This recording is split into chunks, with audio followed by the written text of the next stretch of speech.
In 2022, I made the bold decision to make videos on the classic Mega Man series. While the upload rate has been far less than ideal, yes, I am aware of that, there were a few who threw out the idea of bringing over the challenge series that I've done, but for those games. I originally rejected the idea of doing so since I assumed it would be impossible, and assumed that the enemy clutter in some sections would not make it worth doing. One afternoon I just said to hell with it and booted up Mega Man on NES, and here we are. It's been some time since I've made that first review and a lot has changed. I've definitely improved my skill when it comes to classic Mega Man games, so I figured, why not, let's try this. So here are the ground rules. I cannot defeat an enemy, which means using any of my weapons to destroy them. They have to visibly explode for it to count as a kill, because anything that goes off screen will despawn. I'll need to fight Robot Masters and other bosses to make progress, or else I'll just be stuck on one level. No cheats or intentional exploits, so no pause trick. I'm gonna regret that. The challenge ends when I either give up or reunite Rock and Roll with their dad, Dr. Light. I have my work cut out for me. If you enjoy videos like these, be sure to like and subscribe to the channel if you're new. And now that the rules are set, the call to action has been called, let's answer the question. Can you beat Mega Man on NES without defeating an enemy? I have to say NES because there's another game called Mega Man on a different... You know what? Let's just begin. The start of Bomb Man stage does a great job of setting the tone for this challenge, thanks to these Kamadomas. The group sticks around even when the first Bomb comes out of the abyss. They lose interest, but I'm struggling to avoid these things whose name I refuse to attempt again. That's their name. I'm just calling them bombs. The screwdriver shots hitting me are a reminder that this game feels a little weird. In the next area, I endure the blasters for the extra health. Soon, I come across the Sniper Joes, and this guy will not give me a chance.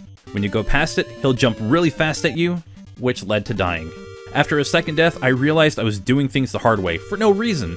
I need to hit the reset button, and I think a lot of you have figured out why. We'll call this the false start. At the start of Gutsman's level, these large steps have 3 mets on it. Damage boosting is going to be my only method of progression, so that's what I did. The conveyor platforms are no sweat, but now we gotta talk about these guys. The Bunby Heli, or Blader as I will be calling them, will chase you down and are so damn persistent. This will not be the last time we see them. If you can dodge them, they'll disappear because Mega Man is slightly faster. The Hammer Bro inspired enemies called the Picket Men have to be damage boosted through, but you gotta make sure that they don't knock you into the abyss. Their pickaxes are thrown too close and too often to be completely avoided, and you run the risk of getting knocked into a pit. The vertical falling section is no problem, and I even grabbed a 1-up along the way. Then there's the big guy who hits like a truck, so avoiding it is key, which is something I could never time right. Trust me, I know I'm screwing this up. In this area that I like to call the waiting room, there's 3 mets, and the space is a little cramped, so getting hit is inevitable. That and my timing is really off. Gutsman kills me in 1 hit. On the second attempt, I wasn't doing as well as I had hoped, but I did train by playing a fan game called Mega Man Again. Links in the description if you're curious. After some solid jumping and shooting, Gutsman is out of commission. I think you know what's next. Elec Man stage begins with some easy jumps, but the Gabby-Alls are going to require some damage boosting. Get used to hearing that. It's not too bad until I made the choice to try to recover some health. These 2 block high spots are the bane of my existence. Back to the game, these Watchers are doing far more damage than I want them to. Everything in this ascend will require the right timing, something that I have yet to figure out. The other ones that I come across afterwards are there to make sure I know that. After those sections, we are finally at my secret weapon, the Magnet Beam. If you're new to Mega Man, it's going to create a temporary platform which will come in handy today. I could risk going through the rest of the level, but if you fought Elec Man, you'll understand why that is a poor choice. Gonna have to take a game over on this one, so let's move on. I don't know what compelled me to return to Bomb Man when the weakness order is right there, but here we are. I was able to get rid of the Kamadomas for now, and I'll save you the repetition and go right to the Sniper Joe area. Even with the Magnet Beam, they'll stay on your ass for a good portion of the level, so you'll either take damage from them for being too low, or the Killer Bombs with their wave movement pattern. It's not too difficult for a bit because the Mambo is easy to dodge, and the 1-up isn't really worth it, so I can ignore— what the hell? I damage boost past the final Sniper Joe, and lowered past the adhering Susie to die to Bomb Man. One more attempt, and the robot leaves as he entered, with a bang. Not sorry, moving on. Hey, common sense has returned. I was struck by a few bladers until I scared them all away with this one magic trick. The blasters shouldn't be too much of a problem. They shoot 4 bullets before retreating, and the pattern is easy so long as you're not up close. The Kamadomas were quick to avoid with the magnet platforms, and here is where we get to the land of adhering Susies. Creating tiny platforms makes the first room a breeze, but unfortunately I had to damage boost through the next 2 rooms since the first one has a 1 square gap. The second room has a Susie that's just high enough to where jumping over it wasn't possible. It led to too much damage taken, and a blader went for the killing blow. I tried going for the energy pickup but was knocked into the next area. The Mambus were a breeze, but without the magnet beam energy, I'm defeated by the big guy. Which led to another game over, which means doing this entire level from the beginning. Honestly, I deserve that game over with how I tried returning to the end. Rather than use the magnet beam, I was trying to take the lower route by using the super arm. First off, don't do that, that's a stupid idea. I end up with another game over with the big eye, which told me that if I make it to the boss on my last life, I'm screwed. On another attempt, I get past the big eye and the screwdrivers to finally get to Cutman. Super, arm, done. Moving on.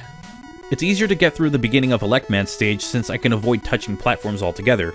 Except this time. Not sure what happened there. And the Watchers continue to be a nuisance. So there is a cool unintended feature to Mega Man. All items will respawn if you re-enter the room, so I can farm energy for the magnet beam. I tried the jump again. What a lovely little trap. I'm going to skip to the magnet beam room since it's similar to how I got there the last time. If you already have the item, getting it in the level again just refills your energy meter, which is great. The rest of the level is a breeze with the magnet beam, and the big eye won't exit stage left. Well, it does when I jump over him. Attempt number 1 and I died and got a game over. I really should have kept track of my lives. It doesn't take too long to return, and I barely take Elec Man down. In my defense, did you see how much health I started that fight with? Iceman's level is going to be interesting since the magnet beam is required to get through one section. Okay, you know what? You don't really need it to get through one section, but it makes it a hell of a lot easier. These crazy Razzies detach from their lower halves and chase you, as their lower half explodes. Getting in the water gets rid of them, so now it's all Gabioles and Pepes. That is their real name. It's another wave pattern enemy, which isn't too bad. Now, if I didn't take too much damage up to this point, I would have gone for the health pickup, but I decided to die in the Yoku block room instead. Getting through them both is a breeze, though I will say the second room was a little tougher because I just could not remember the pattern for the life of me. Going over the footholders over the big abyss is really easy, but man, that jump stresses me out now that I'm seeing it again. Iceman goes down in shocking fashion, and we can go to the final Robot Master. As a lifelong Pokemon fan, using electricity against ice just feels wrong. Unless I'm fighting Articuno. Fireman stage must have a hardware store around because there's a lot of screwdrivers. The Tackle Fire hit me twice, but the health was worth it. I'm calling them by their English name because the official name is just a tongue twister for me. From here, it's smooth sailing until I get to the lava pits. The magnet beam makes it a lot easier to get through the... It stopped at the fire. After the steps, the Gabioles and the killer bombs become a little more annoying because of the narrow space, but I walk away with an acceptable amount of health. The waiting room at the end is filled with more screwdrivers, but now I'm at Fireman. I never had a strategy for fighting him, it was just shoot him more, but that only works at full health. Fireman is extinguished, but I need to stop coming close to death when I fight a Robot Master. And with that, the Robot Masters are done, and now it's on to the Wily stages. The first stage begins with avoiding these big eyes, and I swear they just love bringing these robots in. Things go well because I'm not taking too much damage until I get to the Komodomas. Rather than use the super arm to get rid of the blocks, I went with the Thunder Beam. When it hits one of the blocks, it has the same effect, and thank goodness that enemy jumped. It was going pretty well until I fell into some spikes and got a game over. The return is similar to the first run, but I decided to use a different weapon. The Ice Slasher can freeze enemies where they are, and it doesn't kill them. The big eyes are so strong they won't die to one hit, but they'll be out of the way if I can bait them to go for a high jump. Back to the Killer Bomb Spike Room, and the new attempt goes well. The massive spike room with the footholders is a breeze, and I can recover all of the magnet beam energy by leaving and going back, like I did in Elec Man stage. And now, the Yellow Devil. So I made it a point to not use the pause trick and fight him legitimately. This is a fight that I've never fought with some massive advantage, whether it's the pause trick or something like slowdown. I sort of had the pattern down, but some mistimed jumps took me down. On a third attempt, he goes down. And now, my nightmare. The bladers are in full force in this first section, so I just have to go. Cutman is at the end of that section, which is great. He's easy with Buster only, so no problem at all. And the next area has 3 screwdrivers. None of this is going pretty bad, which is great. Elec Man is next, and he goes down without a fight. Oh my gosh, this is actually turning out better than expected. But next up are the bombs. It's not too bad, but the energy pickup is where I get my game over. In the game, if you walk into an energy pickup, it'll stop the game to fill you up, and will have you walk a little bit further, so you lose control for a moment. Doing that so close to the edge, I walk off. The trick is to hop into it, but I didn't think about it at the time. So now we have to do this again. At least I have full weapon energy to work with, so that's good. It takes another 2 attempts to clear the bomb room, but now I'm at a checkpoint. The big problem going forward is that the adhering Susies are in extremely cramped sections, so taking damage is inevitable. There is a useful 1-up, which I do go for, and the damage boosting is real, and it's vital to getting anywhere in this part. But now I'm at the copy robot, and I do not stand a chance. The good news is that there is a checkpoint at the final room. I've heard of all kinds of ways to defeat the copy robot, but most creators I've seen use the pause trick.